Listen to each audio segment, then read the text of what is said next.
kung anong value. Then, punta na ako dito sa developer tab, Visual Basic. Okay. Ayun. Is module 1? Anong module 1 to? This is the minimum ano yan, div. Okay. So, mag-insert ako ng bagong module para sa design natin. Okay. So, let's use sub design, beam design. Let's use beam design. Okay. Then, mag-with na ako rito para hindi na ako di-declare ng worksheet, ng workbook every time na kailangan ko gamitin. That worksheets. Then, so kailangan ko yung name nito. Para sigurado, double click lang ninyo, then copy. Paste ninyo yan. Okay, then, kailangan ninyo end with. Then, so, dito na tayo sa loob lalagay ng mga value. So, kailangan muna natin i-declare yung mga variable na kailangan natin. So, declare the variables. So, una, of course, dim natin FC na lang. Kasi kapag maglalagay tayo ng prime, so hindi nababasa ni Excel.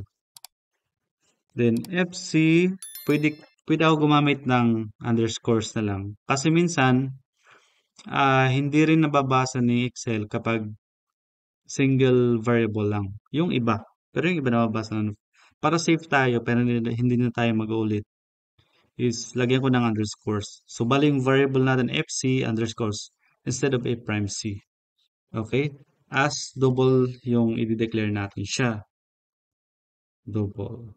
Kasi may decimal place siya. Then, of course, the FY underscores. Then, of course, yung ES underscores is double. Then, fee natin, of course, yung fee as double. Then, para sa section natin, yung B natin, underscores, as double, is the width of the beam. Dim, sa height natin, as double. Then, of course, yung concrete cover natin, or pwede natin i-diretso na lang kasi na may input data tayo para sa A. Yung A underscores, as double. Then, dim natin yung DC, underscores as double. Then, ano pa bang pwede natin i-ano? Yung MU, dim MU underscores as double. Then, of course, yung main bars natin. Although yung stirrups, hindi na natin yung kailangan kasi nga, itong value guys, pwede natin, hindi tayo maglalagay rito ng formula. Okay? So, tanggalin natin to. Tanggalin natin yan, tanggalin. Okay, wala lang formula yan. So, ibig sabihin, kailangan tayo mag-declare dito ng yung CCADC. Okay? Kasi mamaya isasama natin sa calculation. Okay, as double. Okay. Then ano pa ba ang kailangan natin? Sa ngayon, okay na siya. Based sa, yung ano pa pala, diameter mean. Dia mean as double. Yung diameter, single siya kasi buo. Integer, integer, whole number yung ano natin, main bars. Of course, yung kailangan natin i-declare din yung dia stirrups. Kasi sa pag-calculate natin ng cover to tension ng compression rebar center mamaya. Stirrups has single din. Kasi whole number siya, integer. So, okay na tayo.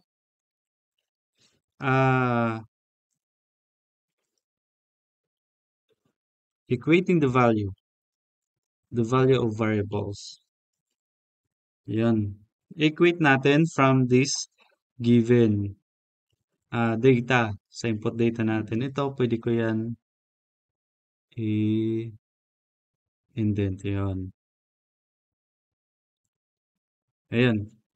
So, dahil nandito tayo sa loob ng with this workbook.worksheets ng beam design na yan, range na lang. Range na lang ang input natin dito. So, sasabihin ko na dito, yung FC prime na yan, equal siya sa range.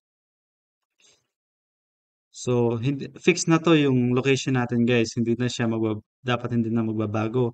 Kasi kung mag-change tayo ng location ng bawat cells, dapat i-update din natin yung code. So, yung location niya is C18. C18 dot value. Ayun. I-check ko muna kung gagana siya. So, i-click ko dito sa gilid yung sa may nsub sa left side. Then, ira-run ko. Dapat kapag yung okay. So, kapag ilagay ko yung cursor dito sa FC underscores na yan, dapat makikita ko yung equivalent value dito sa sa Excel sheet. So, 20.7. So, tama. Stop ko ulit. I-try ko dito as 32. Run ko. Then, so, tama guys, no? So, 20. Balik ko ulit to. So, okay. Ibig sabihin, functional yung first na, function. So, ito, i-stop ko na yan. Then, next, copy-paste ko na lang to. Of course, yung FY. FY, C19, value. Okay. Then, copy-paste ko na lang din yan para sa ES natin. Of course, this is 20. Copy-paste ko na lang to para sa fee natin. Okay, fee, this is 21. Check natin, okay, 21. Then, para sa, natin, sa section breadth, this is the B. Yung variable yan, guys, yung dinedeclare natin. This is C23. C23. Para sa H naman, guys. This is H. And, of course, this is 24. Then, 25 yung sa CC. CC 25. Then, yung diameter natin, this is dia. Para hindi tayo magkamali guys, ito, double click lang natin yan, then copy, then paste. No. This is 29. Then next, double click ko dito yung variable na declare, then paste natin dito. This is 30. Ayun. Ano ba bang kulang natin? Ito dapat para sunod-sunod. Hindi naman siya necessary na nasunod-sunod. Pero para mas organized lang. Double click. Ito, copy muna natin. Double click. Mu, copy, and paste natin dito. Ito yung C32. C32 value. So, may value na tayo. Na-store na natin yung every value na nandito. dun sa na-declare natin ng mga variables. So, dito na tayo sa calculation. Calculation. Okay, unang calculation natin, kailangan natin makuha yung value ng A at value ng DC. No? So, sabihin ko rito, yung A equal siya sa yung kaninang formula natin, yung CC, concrete cover, plus yung itong stirrups na yan, then plus kalahati ng min bars natin. Tama. Ayun. So, stop ko muna to dito, then run ko. Oh, ito. Nagkamali tayo sa variable. Mas maganda pala talaga, copy-paste. Kasi yun, nagkulang tayo ng underscore. So, all run tayo. Oops. Ito na naman, yung A. Nagkulang ng underscores. Run ulit. Ayun. So, kapag ilagay natin to 58. So, tama guys. 58 yung value natin, no? So, of course, yung DC natin, DC, sasabihin ko rito, equal din siya sa ito. Kasi nga, in-assume natin na parehas yung concrete cover ng tension at saka compression side. So, kapag i-run ko ulit to, 58 and 58. So, tama na to guys. So, may value na tayo. Okay. So, next, kailangan natin underside, ayan, space, isolve natin dito yung singly reinforced section muna. Okay, then, kung anong calculate niyang moment, i-compare natin dun sa actual moment.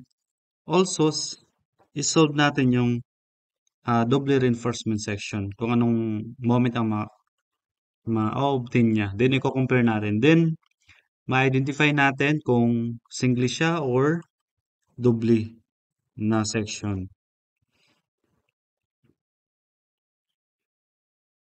Okay, so naka-option implicit tayo. So lahat ng variables na gamitin natin, kailangan natin i-declare. So dito, kailangan natin mag-declare ng yung concrete compressive strain EC as, let's say, double. So ang ginagawa ko lahat na lang double except kung mga sure ako na whole number. So nagiging singly. Okay? Then para naman sa reinforcement tensile strength as double pa rin. Then yung DT natin, yung DT as per sa ano natin dito, DT is minus lang sa A natin, no? So,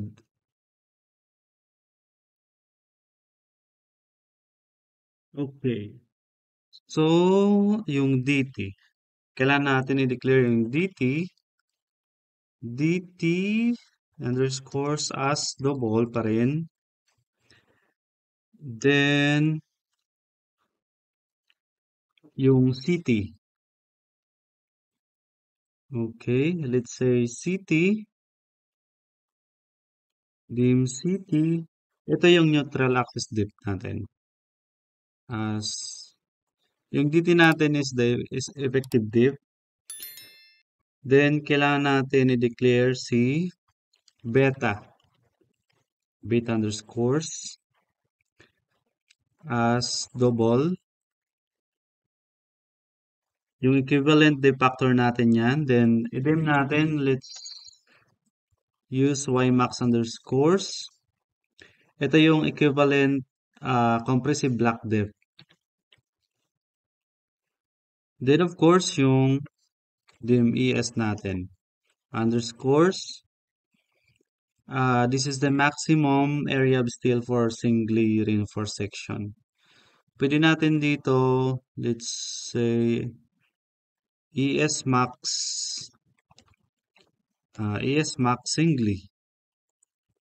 singly para may identification natin, no? May identification tayo. as double. Then, ididim ko yung MU as singly. Ito yung singly na calculate niya. Okay? This is the maximum resistant moment for singly reinforced section. So, pwede na tayo calculate dito. Stop ko muna yan. Then, yung date natin, equal siya sa H. Yung kalimutan natin yung underscores. Yung H natin, then minus sa DC. Okay? So, step, mamaya, sige, diretso natin yan. Then, yung city naman, equal siya sa underscores pa rin. So, medyo nakaligtaan ko City equal siya sa the ratio of EC, which is yung concrete compressive strain, over the summation of concrete compressive strain, then the reinforcement tensile strain, which is EC plus ES. Then, multiply natin sa effective depth. Okay. So, stop ko muna to, then run.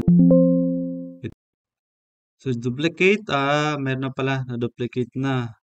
Ito guys kasi, meron na tayong ES dito. ES to eh. Should be ES. ES, pero ito dapat 1. Lagyan ko na lang to ng 1. Underscores ES1. Ayun. Nagkaparehas na pala. Ito ba yung kalimutan natin yung underscores dito. Ayun. So, run ulit natin. Oops. Okay. Debug. ES1. Then multiply sa dito. May value si DT. Okay. May value. Yung ES1, walang value. Okay. So, ibig sabihin, kailan muna natin i-declare yung ES1? Anong value? Dito. So, yung EC natin, para sa compressive strain natin is ito. Itong 0.003 guys. Equal siya sa 0.003. Then, para naman sa ES1 natin yan, para sa reinforcement tensile strain, ito yan sa baba. So, must be greater than or equal sa 0.005. Okay. Then, run natin ulit. So, 342, meron na tayong value, mm. Then, ito yung CT natin 128.25. Okay, so ganado. Gumagana yung ano natin, function. So ngayon, kailan natin i-calculate yung equivalent factor or the beta. Pero, mayroon yung mayroong range. So, from this beta, let's use beta 1. Okay. Yung beta 1 na yan,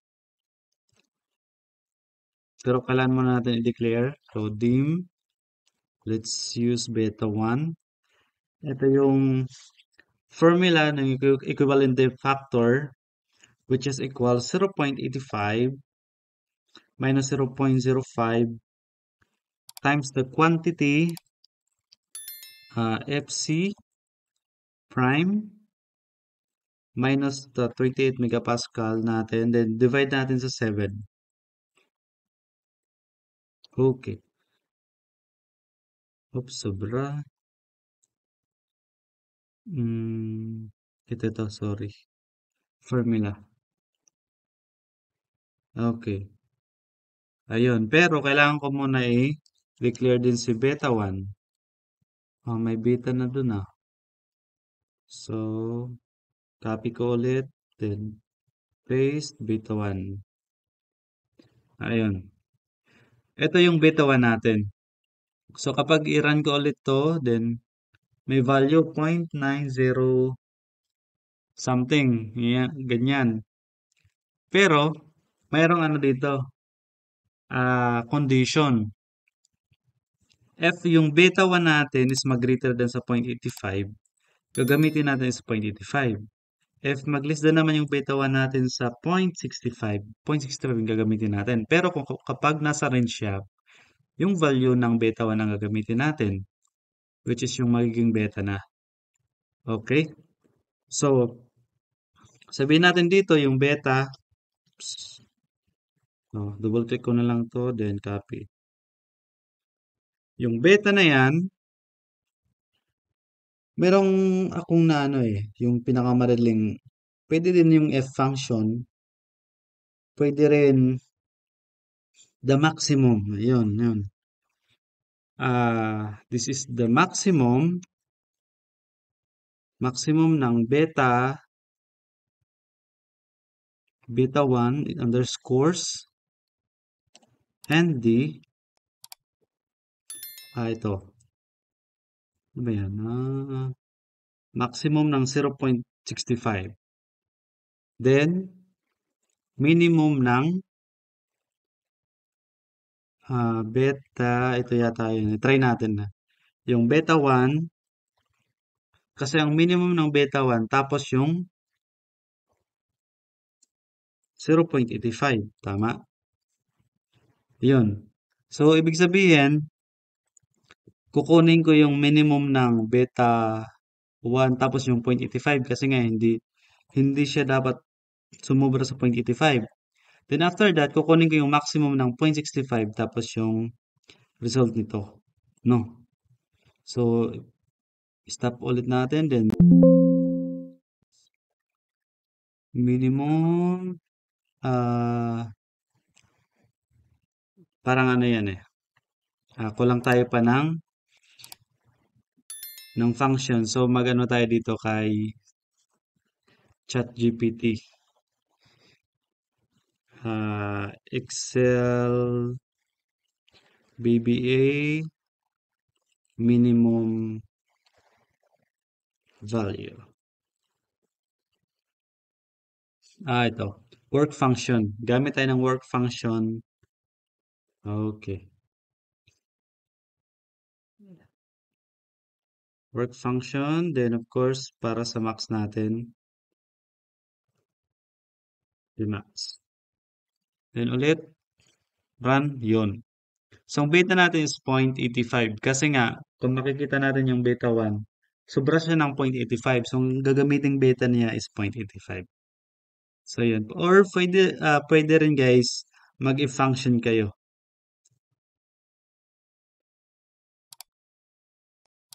Okay, may value na tayo sa equivalent factor natin, yung beta. Then ngayon, kukunin natin yung Ymax. Yung Ymax na yan is the equivalent compressive block depth, which is beta times CT, or the neutral axis depth. Ayun. Run ko ito. Oh, yung beta, nakalimutan ko ulit. Underscores. Then CT underscores. Run ko ulit. Then 109.01. So, tama to.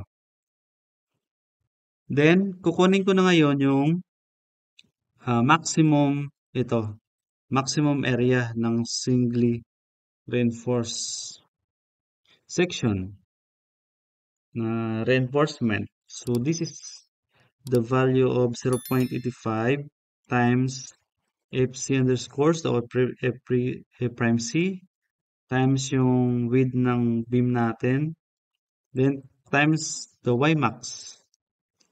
Okay? Then divide natin sa kulang tayo ng underscores, then divide natin yung Fy natin na value. Okay. Then ulit natin run 1141.71. So ito yung maximum singly area reinforcement ng singly reinforced section. Then makukuha na natin yung moment niya, yung moment capacity ng singly reinforcement na section. which is yung fee equals is the fee times the quantity 0.85 times A prime C times yung B natin, then times Y max, then times the quantity dt natin, then minus natin sa Y max underscores, and then divide by 2. Ayun. Then, run natin kung tama yung sagot natin. 1, 2, dapat, nakano siya eh. Dapat naka-kilonewton meter. So, Newton ano to eh, meter, Newton millimeter. So, kailan natin i-divide siya ng 1,000 times 1,000 or 1,000,000. Oops, kulang. This is, ito, divide ito. Kailangan natin lagyan ng ulit. Oops, may ano tayo rito.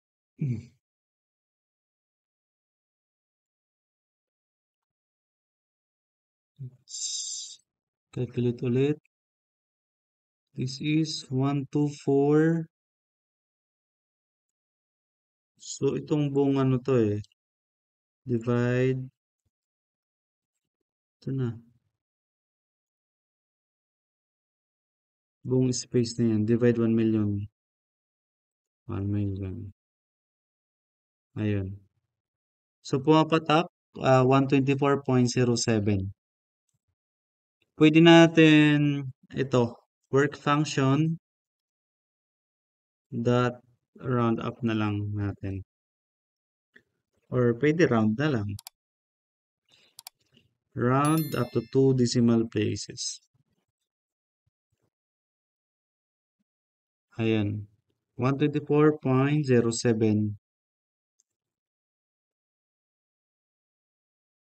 Ayun. 124.07 based sa actual natin. Ibig sabihin, hindi kakayanin ng singly reinforcement, singly section natin. Kasi nga pumapatak 151.86 yung actual moment natin. No?